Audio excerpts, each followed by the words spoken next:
such a pleasure to meet you both, and huge congratulations on Thank this you. film. I'm very excited for it to get out into the world, and I know it's been kind of a bit of a journey to get it there, finding like distributor and the cease and desist letters, if we could talk about that. How does it feel to finally have it out in the world now?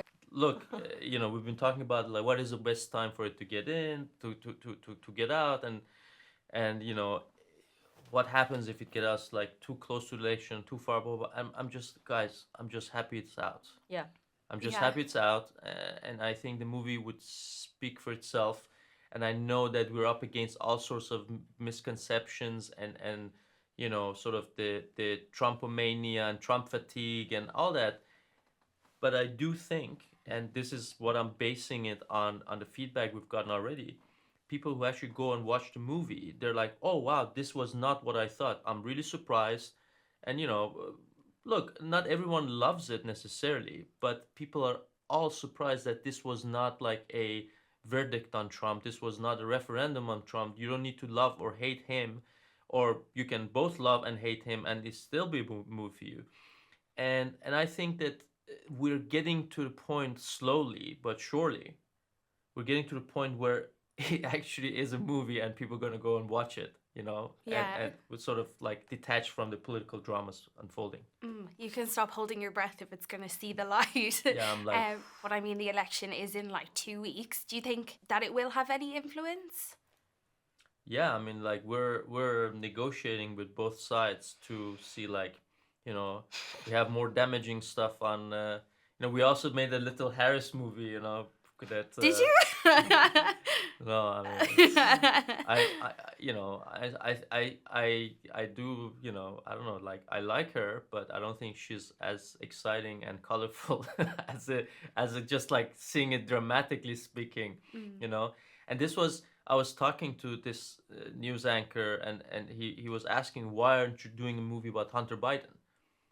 And I'm like, because I don't give a shit about Hunter Biden, because like the most exciting thing the guy did was to take some crack and drive, whereas we are talking about a person who politically, intellectually, socially, has sort of invaded everyone's, headspace Absolutely. in the past, I don't know, at least a decade, and I think that I don't know what's going to happen with the election, and I don't know if we have going to have any effect on it, but I think it's exciting to sort of give our take on how this person became Yeah.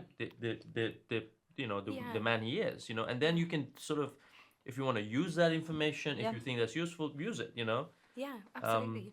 Because we kept repeating that this is not a political movie, and I completely stand behind this. It's not a political movie. It's about somebody that nowadays is a politician, but back in the 70s, 80s, he wasn't a politician. Yet at the same time, the film is timely because, I was thinking about that like a minute ago. It's an exploration of the system. So when you have a deep dive into this place, even though it's been in the 70s, it might be helpful to be seen before that time. For the context, yeah. Yep. Just a kind of a gear change away from the politics as such, but I saw a really interesting quote from you, Maria, about some stereotypes that you've experienced being in Hollywood as an Eastern European actress, and how you were really grateful for this role of Ivana. It was different. I'd love to hear about your experience, what that means to you, and also kind of what you hope the film industry does for Eastern European actresses. Well, I'm just hoping for representation at the end of the day. Me and my producing partner, Julian, we met because he released this Facebook status, quote unquote, we're searching for a lead actress for a big Hollywood movie. Send us over your details, record something, and hypothetically you're going to end up in a different country. Which I completely didn't believe that that's real, because things like that doesn't really happen to people like me. Sounds a little bit fake. Like a con, maybe, yeah. But it ended up actually being the movie that changed my life. And I did Borat. I came here, then we went to the States, then the pandemic happened, then I met this genius man next to me. And, I've been hoping and imagining that, dreaming that someday the border will open and we will be having the opportunities to at least compete for the same characters, at least characters that feel right for us. And it doesn't really happen often. It doesn't really happen even if it's a Slavic character, even if it's an Eastern European character, even if it's a character that doesn't necessarily need a description where they came from, who their family is. etc., etc., etc. So having the chance to read for The Apprentice and meet with Ali has been really great, and I hope more and more we shine light on people from my region of the world, people that are just as talented and they are just lacking opportunities.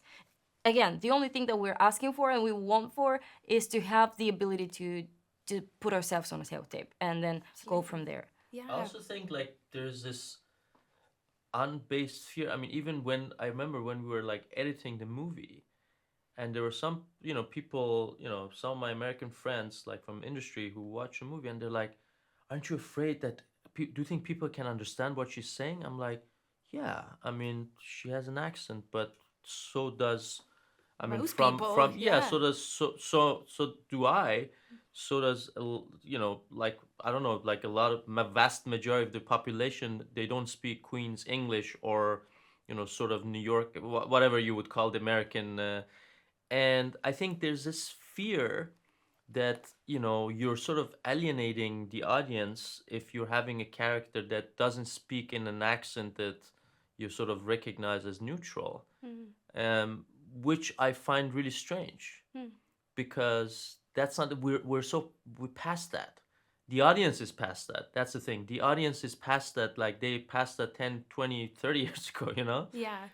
but it's still a perception in industry, and I'm hoping that this is at least an example of like you don't need to worry about anything. Absolutely. They need to catch up. We're all ready for them. So I've been told to wrap up, but thank you so much. It's Thank such a you. pleasure to speak with you. Thank you.